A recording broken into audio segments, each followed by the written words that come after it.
இப்பவே சொல்லிடுறேன், நீங்கள் நன்கு சம்பளம் வாங்கி கொண்டு இந்த 3000 ரூபாயை நீங்கள் பெற்றுக்கொண்டீர்கள் என்றால் உங்களை பல்வேறு விதமாக திட்ட விரும்புகிறேன். எப்படி பயன்படுத்த போகிறீர்கள்? நீங்கள்லாம் ப்ரோக்ராமிங்லாம் எழுத போறீங்க அப்படின்னா வேண்டுமானால் ஒரு கணினி பயன்படலாம். ஆனால் பெரும்பாலான மாணவர்கள் ஒரு கம்ப்யூட்டர் ப்ரோக்ராமிங்லாம் செய்ய போவதில்லை. இன்றைக்கு ஐசிசி அப்படின்னா அது இந்தியாவின் பணம் இல்லாமல் எந்த ஒரு சர்வதேச கிரிக்கெட் ஆட்டமும் இல்லை. இப்போ இந்தியாவை பகைத்து கொண்டு ஐசிசி என்பது ஒன்றும் செய்ய முடியாது. கொல்கத்தாவில் அவர்கள் விளையாடும் போது சுற்றி இருக்கக்கூடியவர்கள் எல்லாம் பங்களாதேஷை பயங்கரமாக கேலி பண்ண போறாங்க. அந்த ராகிங்லாம் நடக்கும், ஸ்லெட்ஜிங் அப்படின்னு சொல்லுமே, அது நடக்கும். ஐசிசி வந்து அவங்கள தனியாக ஒரு ரூம்குள்ளே கூட்டிட்டு போய், தம்பி ரொம்ப ஆடாத, இந்தியா இல்லைன்னா நாங்களே இல்லை, அதனால நீ ரொம்ப ஆட்டம் போட்டேன்னா ஒன்று மட்டும் வீட்டுக்கு போ அப்படின்னு சொல்லிடுவோம். அப்புறம் இப்போ உனக்கு கொடுத்துட்டு இருக்கிற பணமும் கொடுக்க மாட்டோம், உன் மேலே ஒரு ஃபைனும் போடுவோம், சந்தோஷமா நீ போயிட்டு வா.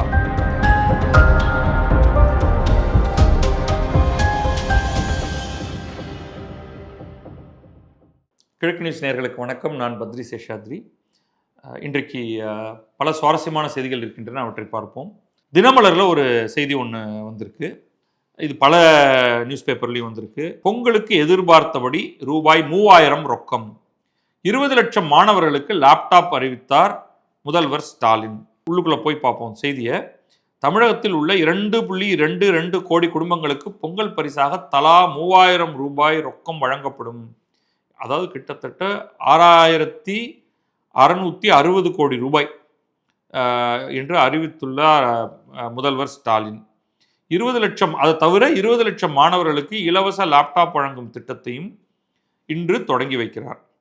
இது வந்து அதிமுக ஆட்சியில் 2021 பொங்கல் பரிசுடன் 2500 ரூபாய் ரொக்கம் வழங்கப்பட்டது. திமுக அரசு பொறுப்பேற்றதும் 1000 ரூபாய் மட்டுமே தரப்பட்டது. அது ஒரு ஃபுல் லிஸ்ட் நம்மகிட்ட இருக்கு, அதை படிச்சிருவோம். 2022 அவர்கள் பதவியேற்றது 2021 மே மாதம். 2022 ஜனவரி பொங்கல் சமயத்தில் பச்சரிசி, சர்க்கரை, கரும்பு உள்ளிட்ட 21 பொருட்கள் கொண்ட தொகுப்பு. ஆனால் கையில் பைசா கிடையாது, இல்லை.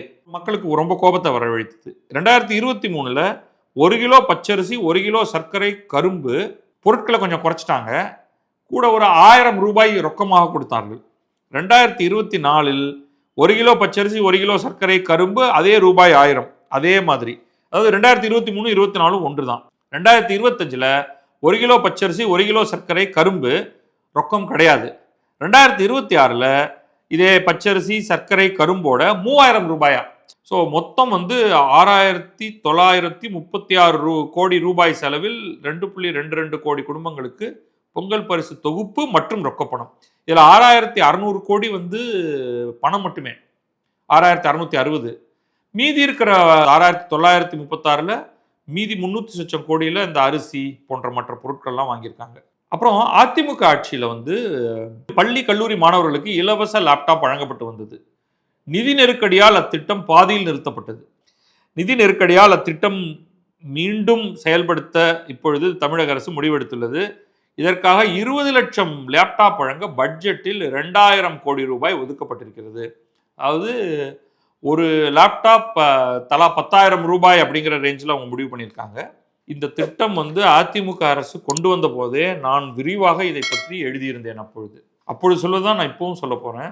லேப்டாப் என்பதை விட இன்றைக்கு நான் சொன்ன பல ஆண்டுகளுக்கு முன்னால் இந்த ஐபேட் போன்ற அல்லது ஒரு ஆண்ட்ராய்டு டேப்லெட் பிசி எல்லாம் ஒரு தரம் சற்றே குறைந்தவையாக இருந்தன. இன்றைக்கு வந்து அதில் பயங்கர முன்னேற்றம் ஏற்பட்டிருக்கிறது. இன்றைக்கு உங்களுக்கு கணினி என்பதை விட ஒரு நல்ல டேப்லெட் போதும், பெரிய ஸ்க்ரீன் இருக்கணும், அவ்வளோதான். அதை வைத்துக்கொண்டு நீங்கள் ஒரு கணினியில் செய்யக்கூடிய கிட்டத்தட்ட எல்லாவற்றையும் செய்து விடலாம். ஆனால் கணினி ஆஃப்கோர்ஸ் அதோடைய தன்மை வேற, அதோடைய கேப்பபிலிட்டி வேற. ஆனால் நீங்கள் இதை இன்றைக்கு எப்படி பயன்படுத்த போகிறீர்கள்? நீங்கள்லாம் ப்ரோக்ராமிங்லாம் எழுத போகிறீங்க அப்படின்னா வேண்டுமானால் ஒரு கணினி பயன்படலாம். ஆனால் பெரும்பாலான மாணவர்கள் ஒரு கம்ப்யூட்டர் ப்ரோக்ராமிங்லாம் செய்ய போவதில்லை. அவர்களுக்கு இணையமும் ஏஐ, ஆர்டிஃபிஷியல் இன்டெலிஜென்ஸும் அதன் மூலமாக உலகத்தை கற்றுக்கொள்வதும்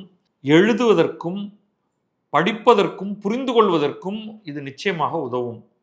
அப்படி இருக்கும் பொழுது நீங்கள் 10,000 ரூபாய் செலவில் ஒரு கணினி, ஒரு மடிக்கணினி என்பதை விட அது வெயிட்டாகவும் இருக்கும், அது தூக்கிக்கிட்டு எங்கேயும் போக முடியாது, ஸ்லீக்காக ஒரு ஃபியூ ஹண்ட்ரட் கிராம்ஸில் உங்களுக்கு ஒரு ஆண்ட்ராய்டு நல்ல பிராண்டே கூகுளோடையே பேசி கூகுளையே இதுக்கு ஒரு கிராண்ட் தர சொல்லி ஒரு டேப்லெட் பிசி வாங்கி தரமாக ஒன்றை கொடுக்க முடியும்.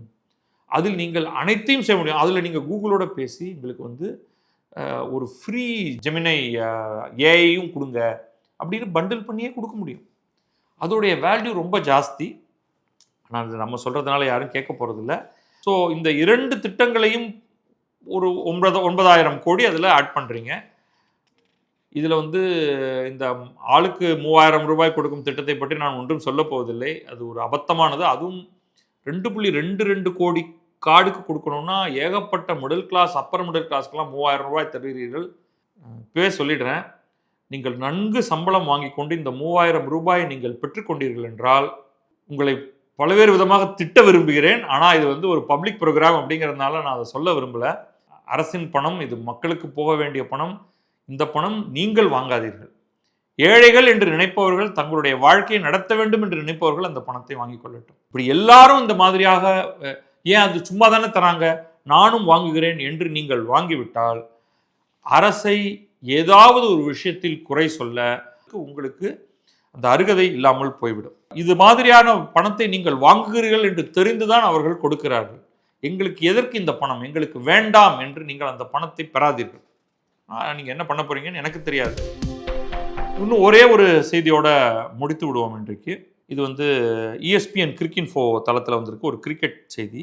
Bangladesh refuse to travel to India for T20 world cup. என்ன விஷயம் அப்படின்னா, சுருக்கமாக பார்த்துருவோம். பங்களாதேஷில் இந்துக்கள் மீதான தாக்குதல்கள் தொடர்ந்து நடந்து கொண்டிருக்கிறது. தினம் செய்தி வந்துட்டு இருக்கு. அதை தவிர அவர்கள் வந்து கடுமையாக இந்தியாவுக்கு எதிரான ஒரு நாடாக மாறியிருக்கிறார்கள், ஷேக் ஹசீனாவை அந்த நாட்டை விட்டு துரத்தியதற்கு பிறகு.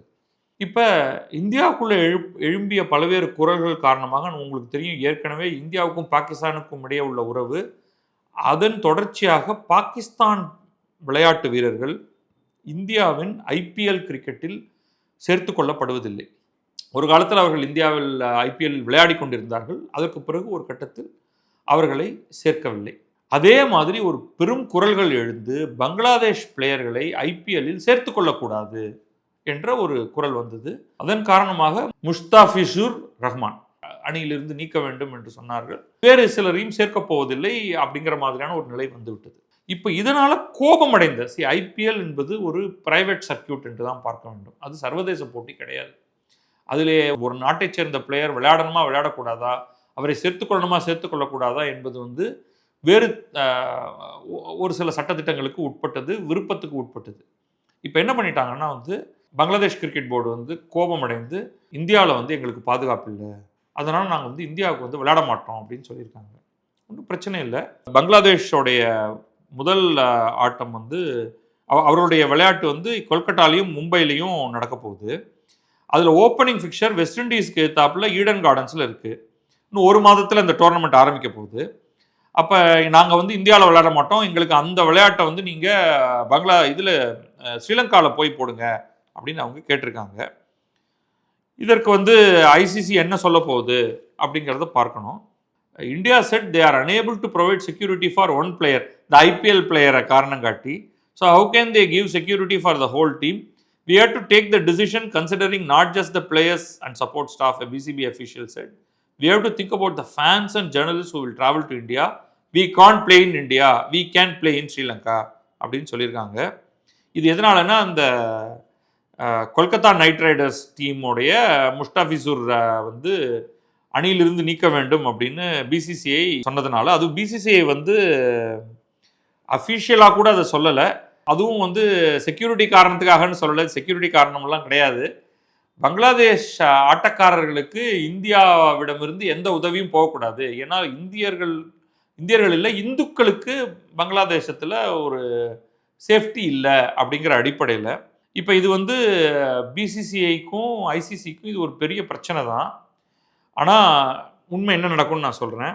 இன்றைக்கு ICC அப்படின்னா அது இந்தியா, இந்தியாவின் பணம் இல்லாமல் எந்த ஒரு சர்வதேச கிரிக்கெட் ஆட்டமும் இல்லை. இந்தியாவிலிருந்து தான் டாப் லெவல் டைட்டில் ஸ்பான்சர்ஷிப் போகுது. டிவி ரைட்ஸ் பெரும் பணம் அங்கேருந்து தான் போகுது. இப்போ இந்தியாவை பகைத்து கொண்டு ஐசிசி என்பது ஒன்றும் செய்ய முடியாது. பங்களாதேஷோ அல்லது வேறு எந்த நாடோ, பாகிஸ்தானோ ஒரு பொருட்டே அல்ல சர்வதேச கிரிக்கெட்டுக்கு.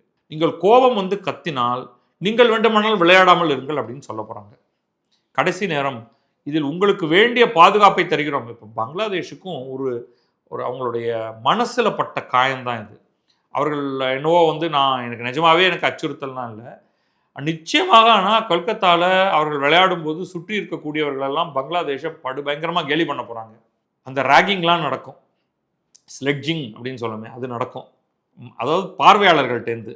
ஆனால் அவங்க பேனர் கொண்டு வருவாங்களா, அதில் வந்து வங்கதேசமே உங்களுடைய இந்துக்களை கொள்ளாதீர்கள் அப்படின்னு கொண்டு வருவாங்களா அப்படிங்கிறதெல்லாம் தெரியல. அதை வந்து அனுமதிப்பார்களான்ட்டு. செக்யூரிட்டி எல்லாம் பிரச்சனை கிடையாது இந்தியாவில். ஆனால் இப்பொழுது அவர்கள் வந்து அந்த கோபத்தினால் அப்படி சொல்கிறாங்க. பட் ஐசிசி வந்து அவங்கள தனியாக ஒரு ரூம்குள்ளே கூட்டிகிட்டு போய், தம்பி ரொம்ப ஆடாத, இந்தியா இல்லைன்னா நாங்களே இல்லை, அதனால் நீ ரொம்ப ஆட்ட மாட்டேன்னா உன்னை மட்டும் வீட்டுக்கு போ அப்படின்னு சொல்லிடுவோம். அப்புறம் இப்போ உனக்கு கொடுத்துட்டு இருக்கிற பணமும் கொடுக்க மாட்டோம், உன் மேலே ஒரு ஃபைனும் போடுவோம், சந்தோஷமாக நீ போயிட்டு வா. அதனால் பங்களாதேஷ் பேசாமல் சத்தமே போடாமல் வாழை சுட்டிட்டு இங்கே வந்து விளையாட போகிறாங்க. அல்லது அவர்களுடைய தலைவர்கள்லாம் சொல்கிறத கேட்டு, அரசியல் தலைவர்கள் சொல்கிறத கேட்டு அவர்கள் விளையாடாமல் இருக்கலாம். விளையாடாமல் இருப்பதனால் இழப்பு பங்களாதேஷுக்கு தான். இந்தியா செய்தது சரியா? ஒரு ஆட்டக்காரரை ஐபிஎல் ஃப்ரான்ச்சைஸ்டம் இருந்து நீ கிளம்பி போ, அவங்களை வச்சுக்காத அப்படின்னு சொல்கிறது சரியா அப்படின்னா, இதில் வந்து மக்களோட சென்டிமெண்ட்ஸுக்கு பல இடங்களில் இடம் கொடுக்க வேண்டியிருக்கும். அரசியல் இருக்கத்தான் செய்யும். இது உலக அளவில் இது பல முறை பல இடங்களில் நடந்திருக்கு. சவுத் ஆஃப்ரிக்கா அபார்த்தீடுங்கிற ஒரு முறையை பின்பற்றியது என்ற காரணத்தினால சவுத் ஆப்பிரிக்கன் கிரிக்கெட் டீமை பல நாடுகள் அவர்களோடு விளையாடவில்லை. விளையாடப் போகும் வீரர்களையும் தங்களுடைய அதிகாரப்பூர்வ அணியில் அவர்கள் சேர்த்து கொள்ளவில்லை. இதெல்லாம் நடந்திருக்கு இதுக்கு முன்னாடி. இன்க்ரீசிங்லி நம்ம வந்து ஸ்போர்ட்ஸும் அரசியலும் ஒன்றாக சேர்ந்து போவதை இப்பொழுது பார்த்து கொண்டிருக்கிறோம். இங்கே மட்டும் இல்லை, பல இடங்களில். அப்போ திடீர்னு நம்ம வந்து அதெல்லாம் கிடையாது, ஸ்போர்ட்ஸ் வேற அரசியல் வேற என்றெல்லாம் சொல்லக்கூடிய இடத்தில் நாம் இல்லை. இந்தியாவால் இன்றைக்கு தான் நினைத்ததை சாதிக்க முடிவதற்கு காரணம் கிரிக்கெட்டை பொறுத்தவரை பணம் நிறைய இந்தியாவிடமிருந்து வருகிறது என்பதனால்தான்.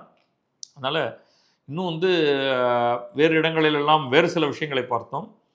சில பேர் சமூக வலைத்தளங்களில் எழுதியிருந்தார்கள், இன்றைக்கும் அரிசியிலிருந்து பலவேறு அத்தியாவசிய பொருட்களுக்கு வங்கதேசம் இந்தியாவைத்தான் நம்பியிருக்கிறது, மின்சாரத்துக்கு இந்தியாவைத்தான் நம்பியிருக்கிறது, அவ்வளவு ரோஷம் இருந்தால் எங்கள் அரிசி சாப்பிடாம இருடா என்றெல்லாம் சிலர் எழுதுவதை பார்த்தோம். நம்ம அவ்வளோ தூரத்துக்கு போக வேண்டியதில்லை. இப்போ பங்களாதேஷ் இருக்கக்கூடிய நிலையில் அவர்கள் வாயை மூடிக்கொண்டு இங்கே வந்து கிரிக்கெட் விளையாடி விட்டு எங்களுக்கு வேண்டிய உத்தரவாதத்தை கொடுங்கள் அப்படிங்கிறத வேண்டுமானால் கேட்கலாமே தவிர, நீ வந்து ஸ்ரீலங்காவுக்கு போ, இங்கே போ, அங்கே போ அப்படின்லாம் சொல்வதனால அது நடக்க போவதில்லை என்று தான் நினைக்கிறேன். இன்றைய செய்தி அலசல் நிகழ்ச்சியில் கலந்து கொண்ட உங்கள் அனைவருக்கும் கிழக்கு நியூஸ் சார்பாக நன்றியை தெரிவித்துக் கொள்கிறேன். வணக்கம்.